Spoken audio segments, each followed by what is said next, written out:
লাইফে ups and downs আসে, that's part and parcel of everybody's life. ভারতের প্রধানমন্ত্রীও election হারে, ক্লাসের লাস্ট বয়ও ফেল করে, সচিন তেন্ডুলকরও 100 করে, সচিন তেন্ডুলকর 10টা ম্যাচে ফেলও করে। সচিন তেন্ডুলকর ভারতের হয়ে 700 ইনিংস খেলেছে, 700 সেঞ্চুরি করেছে 100টা, তার মানে বাকি 600টা ম্যাচে তো সে 100 করেনি।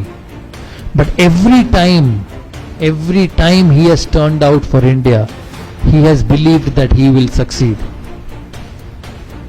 এর মূল কারণ হচ্ছে যে everybody will fail, but you have to come out of failures. You know, there will be an exam in school, there will be a pre-semester exam in school where your results will not be good.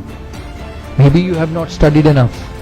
But that doesn't mean যে পরের সেমিস্টারে তোমার যে results হবে that will not be good. It will exactly depend on what you do from that semester to the next semester. So don't put your head, your shoulder, your belief down with failures, because failures will come. There is nobody in the world who has not failed. Virat Kohli ke dekho, last 3 months hasn't got a run against Australia, hasn't got a run in the IPL. Shobai IPL dekho to? He is one of the best batsmen in the world, but he hasn't scored runs. কিন্তু এর কোনো মানে নেই যে পরের সিরিজে ও run করবে না। ও তখনই রান করবে না যখনই ও নিজে বিশ্বাস করে যে ও রান করতে পারবে না। But if he believes that he will succeed and he works towards being successful, he will succeed. আমি অনিল কুম্বলের একটা ঘটনা বলি বিফোর তোমাদের কাছ থেকে প্রশ্ন নেবার আগে। 2003 সালে ভারত অস্ট্রেলিয়া যায়। 2003 সালে ভারত অস্ট্রেলিয়া যায়, সেখানে অস্ট্রেলিয়ায় 2টো স্পিনার নিয়ে যেতে চেয়েছিল ভারতীয় সিলেক্টররা। আমি যখন ক্যাপ্টেন, আমাকে বলা হয় যে হরভজন সিং যাবে আর মুরলী কার্তিক যাবে।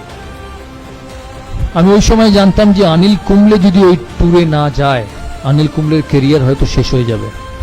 And also I quietly believed that he was probably the best spinner in my team, but the best spinner is having an off time. So there are two ways to deal with it. Either you let him go and let a career get spoiled, or you put an arm around his shoulder and say, hey listen, I back you. আমি মনে করি যে তুমি successful হতে পারো। কারণ একটা মানুষ যখন বড় প্লেয়ার হয়, বা একটা তোমাদের মধ্যে থেকে কেউ যখন 10 বছর বাদে, 15 বছর বাদে, 20 বছর বাদে সাকসেসফুল হবে, সে এতদিন ধরে যখন সাকসেসফুল হয়ে এসছে, তার মানে তার অ্যাবিলিটি আছে, তার মানে তার ভালো জিনিস করার যে কোয়ালিটি সেটা আছে। কিন্তু কোনো মানুষের লাইফের গ্রাফ এক থাকতে পারে না। It cannot be the same. You will go up, you will go down. But that is when a genuine leader comes in. আমি তখন সিলেকশন কমিটি মিটিং চলছে, রাত্রিবেলা সেমিফাইনালের আগে অস্ট্রেলিয়ার টিম হবে। আমাকে সিলেক্টররা বললো যে ওই 2 জন যাবে। আমি মিটিংয়ে ঢোকার আগে জনকে বলি যে অনিল কুম্বলেকে যেতেই হবে অস্ট্রেলিয়া, কারণ ও যদি না যায় his career will come to an end. John agreed. John বললো হ্যাঁ ঠিক আছে, অনিল কুম্বলে যাক। আমরা সিলেকশন মিটিংয়ে ঢুকি, 2 ঘন্টা, 2.5 ঘন্টা, 3 ঘন্টা সিলেকশন মিটিং চলে, কিন্তু অনিল কুম্বলেকে কোনো সিলেক্টর নিতে চায় না। আমি মিটিং শেষ হবার আগে অবধি বলি, যতক্ষণ না অনিল কুম্বলের নাম এই খাতায় লেখা হবে আমি এই মিটিং ছাড়বো না। অনেকক্ষণ তর্কাতর্কি পর সিলেক্টররা বলে ঠিক আছে, তুমি ভারতীয় টিমের captain, you are the captain of the side, I give you what you want. কিন্তু ভারত যদি ভালো পারফরমেন্স না করে, অনিল কুম্বলের আগে তোমার চাকরি যাবে। টিম সিলেক্ট হয়, অনিল কুম্বলে অস্ট্রেলিয়া যায়। অনিল কুম্বলে 5th টেস্ট সিডনিতে, লাস্টে, যেটা স্টিভ ওয়াল লাস্ট টেস্ট, তোমরা সবাই দেখেছো হয়তো, স্টিভ ওয়াল লাস্ট টেস্ট, ভারতকে 7 উইকেট নিতে হবে টেস্ট ম্যাচটা, সিরিজটা জেতার জন্য।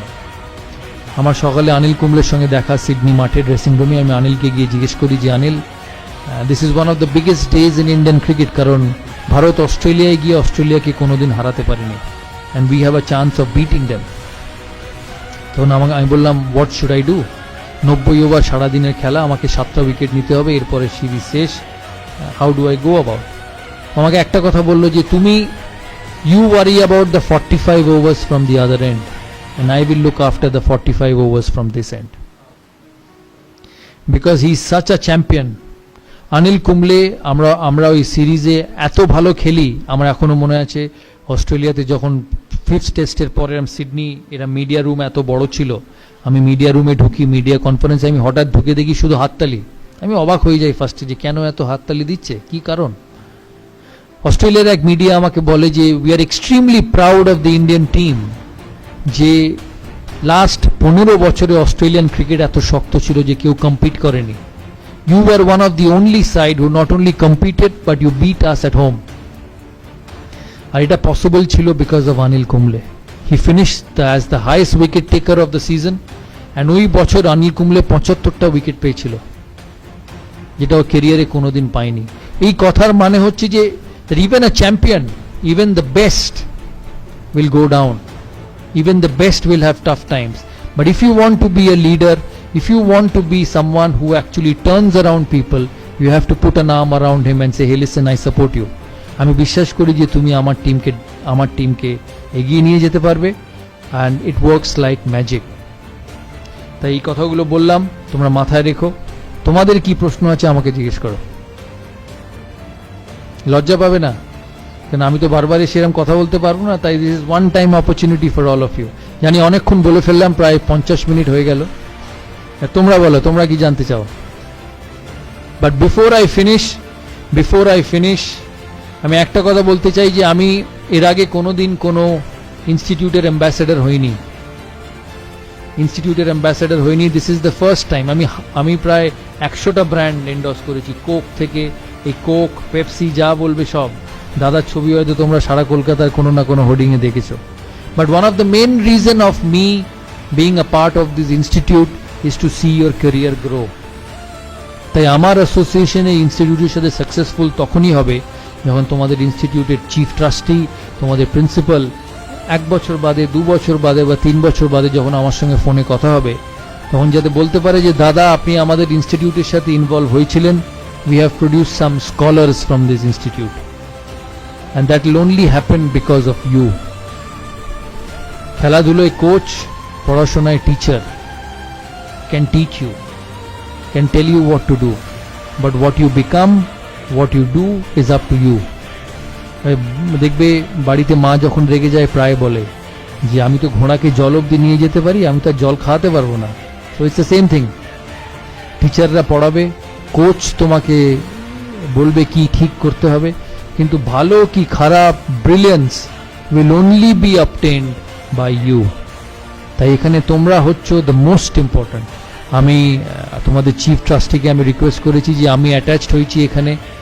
All what I want is a great environment for students to study, a great environment for students to showcase their talent and become the best.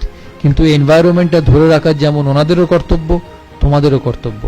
কারণ মনে রাখবে এই ইনস্টিটিউটটা ইজ ফর ইউ।